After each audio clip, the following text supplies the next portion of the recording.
Brilliance Audio presents the unabridged recording of Firefly Lane by Kristin Hanna, performed by Susan Erickson.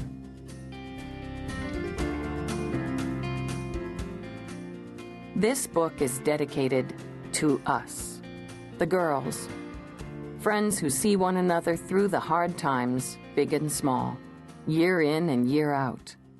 You know who you are. Thanks.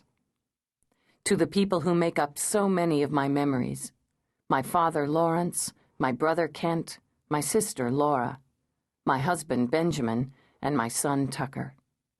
Wherever we all go in the world, you are in my heart.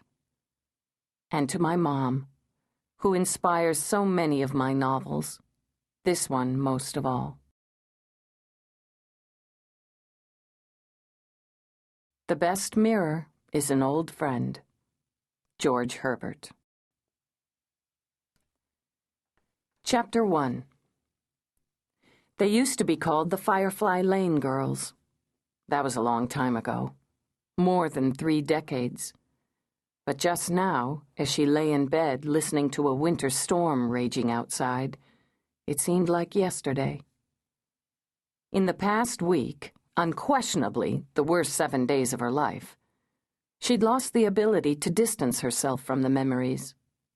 Too often lately in her dreams it was 1974. She was a teenager again, coming of age in the shadow of a lost war, riding her bike beside her best friend in a darkness so complete it was like being invisible.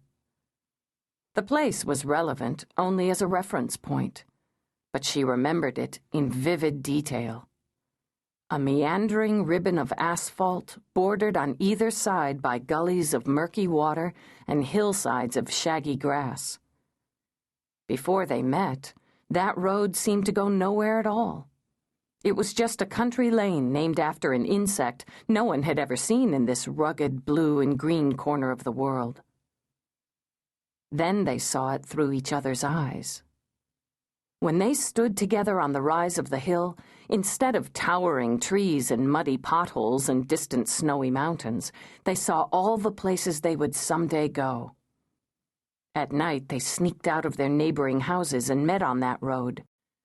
On the banks of the Pilchuck River, they smoked stolen cigarettes, cried to the lyrics of Billy Don't Be a Hero, and told each other everything, stitching their lives together until by summer's end, no one knew where one girl ended and the other began.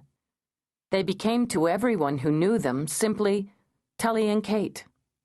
And for more than 30 years, that friendship was the bulkhead of their lives. Strong, durable, solid.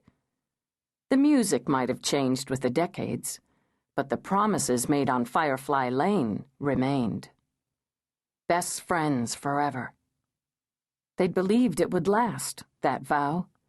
That someday they'd be old women, sitting in their rocking chairs on a creaking deck, talking about the times of their lives and laughing. Now she knew better, of course. For more than a year, she'd been telling herself it was okay, that she could go on without a best friend. Sometimes she even believed it. Then she would hear the music. Their music. Goodbye Yellow Brick Road, Material Girl, Bohemian Rhapsody, Purple Rain. Yesterday, while she'd been shopping, a bad Muzak version of You've Got a Friend had made her cry right there next to the radishes. She eased the covers back and got out of bed, being careful not to waken the man sleeping beside her. For a moment she stood there, staring down at him in the shadowy darkness. Even in sleep, he wore a troubled expression. She took the phone off its hook and left the bedroom, walking down the quiet hallway toward the deck. There, she stared out at the storm and gathered her courage. As she punched in the familiar numbers, she wondered what she would say to her once best friend after all these silent months, how she would start. I've had a bad week. My life is falling apart. Or simply, I need you. Across the black and turbulent